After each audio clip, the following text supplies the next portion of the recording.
আসসালামু আলাইকুম dear students, this is going to be an important class on daily conversations.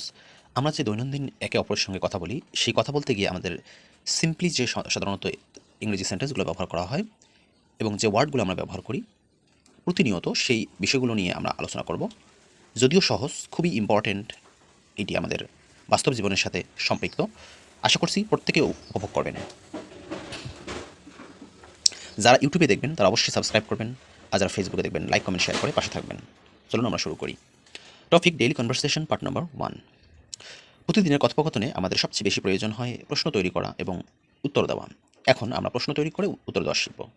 Number 1, hello, good time অথবা good morning, good evening, good afternoon ইত্যাদি বলা শিখব। তো good night বলা হয় বিদায় জানাতে। কথার শুরুতে গুড নাইট বলা যাবে না, সে সময় বলতে হবে গুড ইভিনিং। যত রাতেই আপনি কারোর সঙ্গে কথা বলা শুরু করুন না কেন, আপনাকে গুড ইভিনিং দিয়েই শুরু করতে হবে। আপনি যদি কারোর সঙ্গে কথা বলতে শুরু করেন রাত 12টায়, তবুও আপনি শুরু করবেন গুড ইভিনিং দিয়ে এবং শেষ করবেন গুড নাইট দিয়ে। এখন মনে করুন আপনি শুরু করেছেন কথা মাগরিবের পরেই, অর্থাৎ সন্ধ্যা 6টার পরেই আপনি কথা শুরু করে দিয়েছেন। সেক্ষেত্রে আপনি বলতে পারেন গুড ইভিনিং, কিন্তু একটু পরে আপনি কথা শেষ করলেন, সেক্ষেত্রে আপনি বলতে পারেন good night.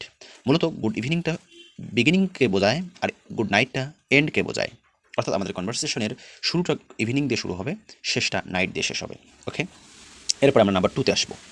Nice to meet you, pleasure to meet you, অথবা নাইস, প্লেজার, অনার্ড অথবা প্রাউড ইত্যাদি ব্যবহার করতে পারি। তো আনসার হিসেবে আমরা বলতে পারি nice to meet you too. অর্থাৎ আপনি কাউকে যদি বলেন নাইস টু মিট ইউ, সে আপনাকে উত্তরে বলতে পারে nice to meet you too. Number 3, how are you. Answer হিসেবে আমরা বলতে পারি যে আই এম ফাইন, অথবা আই এম ওকে, অথবা আই এম কুল, অথবা আই এম ওয়েল, অথবা আই এম ওয়ার্ম। এগুলো আপনি হাউ আর ইউ এর আনসার হিসেবে বলতে পারবেন। এখন আপনি আবার যদি তাকে জিজ্ঞেস করেন হোয়াট অ্যাবাউট ইউ, আপনার সম্পর্কে বলুন বা আপনার কী অবস্থা, সেক্ষেত্রে উনি আনসার করতে পারেন যে আই এম ফাইন টু, অথবা আই এম ওকে টু, অথবা আই এম কুল টু। এভাবে আপনি আনসার করতে পারেন। Number 4, what is your name. কেউ আপনাকে জিজ্ঞেস করলো আপনার নাম কি, what is your good name, অথবা লাস্ট নেম, অথবা নিক নেম। অথবা এভাবেও প্রশ্ন করতে পারে আপনাকে, যেমন may I know your name. এর উত্তরে আপনি কি বলবেন? এর উত্তরে আপনি বলবেন my name is Shafi, my name is হীরা।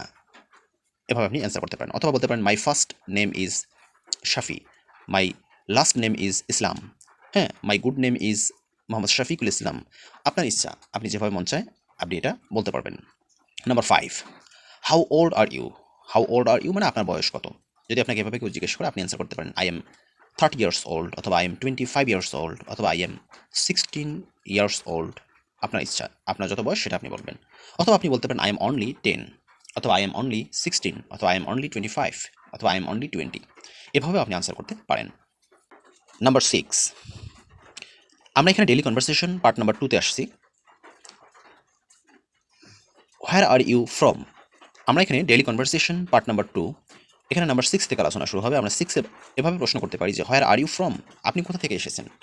তার উত্তরে সে বলতে পারে যে I am from Kurigram district, আমি কুড়িগ্রাম থেকে এসেছি। অথবা নাম্বার 7-এ আপনার জিজ্ঞেস করতে পারে যে হোয়ার ডু ইউ লিভ, আপনি কোথায় বাস করেন। তো আপনি উত্তরে বলতে পারেন যে I live at Kurigram in Rangpur division. মানে ছোটো স্থানের পূর্বে আপনি অ্যাট দেবেন, বড় স্থানের পূর্বে আপনি ইন দেবেন। নাম্বার 8-এ যে what do you do, actually present status, মানে আপনি আসলে কী করেন। হোয়াট ডু ইউ ডু মানে আপনার কাজ কী, অকিউপেশনটা কি, পেশা কি, প্রফেশন কি। তো এই উত্তরে আপনি বলতে পারেন আই এম আ টিচার, অথবা যদি আপনি টিচার না হন, আপনি একজন যদি অন্য খেলোয়াড় হন, বলতে পারেন আই এম এ প্লেয়ার। আপনি যদি একজন শিক্ষার্থী হন তাহলে বলতে পারেন আই এম আ স্টুডেন্ট। আসলে আপনি কী করেন সেটাও এখানে বোঝাবেন। Number 9, where do you study, অথবা টিচ, অথবা প্লে। আপনি যদি একজন শিক্ষার্থী হন তাহলে আপনি কোথায় পড়াশোনা করেন।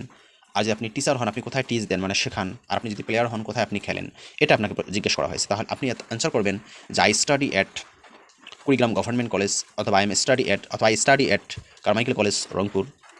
অথবা আপনি এখানে বলতে পারেন যে আই টিস অ্যাট, আপনি আপনার প্রতিষ্ঠানের নাম বলবেন। অথবা আপনি খেলাধুলা করেন, আপনি বলবেন যে আই প্লে অ্যাট, অর্থাৎ আপনার যে খেলার যে প্রতিষ্ঠানটি আছে সেই প্রতিষ্ঠানের নামটি ওখানে বলবেন।